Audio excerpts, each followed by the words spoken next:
Texas is joining Florida in reshaping hiring rules to move U.S. citizens to the front of the line. Instead, Texas Governor Greg Abbott ordering universities and state agencies to freeze new H-1B skilled worker visas for 1 year unless they're given direct approval from a state agency. I want to now bring in Texas State Representative Ann Johnson, who is a Democrat. Representative, good to have you back on the show. Thank you. Good morning. Thank you for having me. Just first, your reaction to the governor's request, not only to halt these applications, but to also provide data on every employee who falls under this classification. It's a terrible idea, and it is, again, politically motivated, but not good for public policy or the economy in Texas. If he believes that there's fraud occurring, then investigate the fraud. But you don't shut down the local Walmart because you think they're shoplifting. That impacts the business and that impacts the community that is served. And so I am proud to represent Houston and areas like the world-renowned Texas Medical Center, where we recruit some of the greatest minds from around the world to bring world-class quality care to everyday Texans. And it's not just world-class quality care. It's those that are going into our universities to educate Texans for future success and to get the greatest ideas around the boardroom table to make sure that the Texas economy is thriving. It's a bad idea, and we will feel it. And part of the governor's request to these schools and agencies was to also provide documentation that they made every effort possible to give those positions to qualified Texans first. Do you think that's important? I mean, imagine if Greg Abbott said that Arch Manning can't be the quarterback of the University of Texas because he wants that job to go to a Texas boy. We don't shut down the greatest recruits or the greatest talent.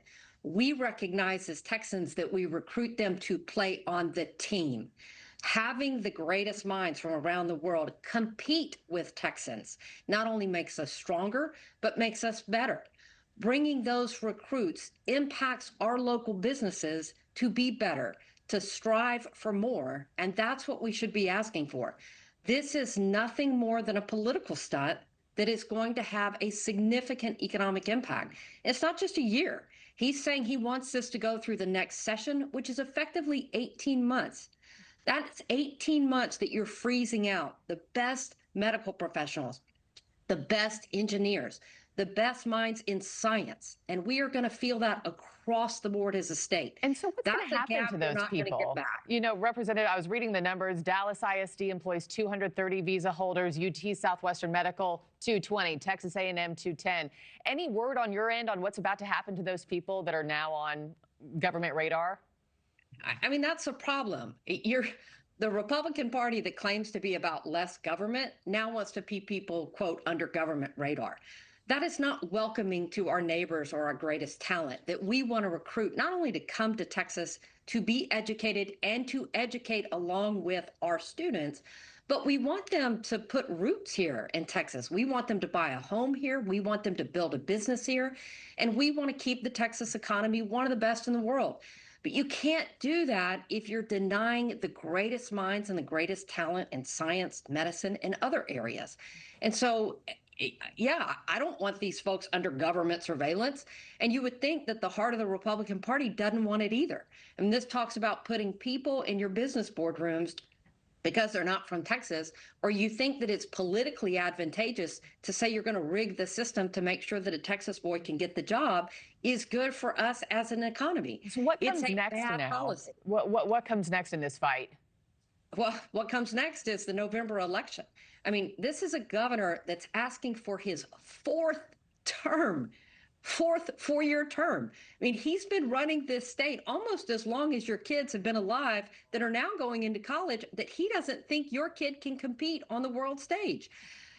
Voters are going to have to decide, are you tired of the performative politics that is now getting in the way of business, economy, science, your privacy? Are you tired of the same old, same old? And that's what I fear. Governor Abbott can't run on his ideas anymore. He's been there so long. He's got to come up with something else you need to fear and not compete. And that's not Texan. We welcome folks. There's a bumper sticker that says, I wasn't born in Texas, but I got here as fast as I could. We want to recruit the best minds, and talent to Team Texas. Thank you for watching. Subscribe below and download our NewsNation app right now on your phone, and you will get fact-based, unbiased news for all Americans.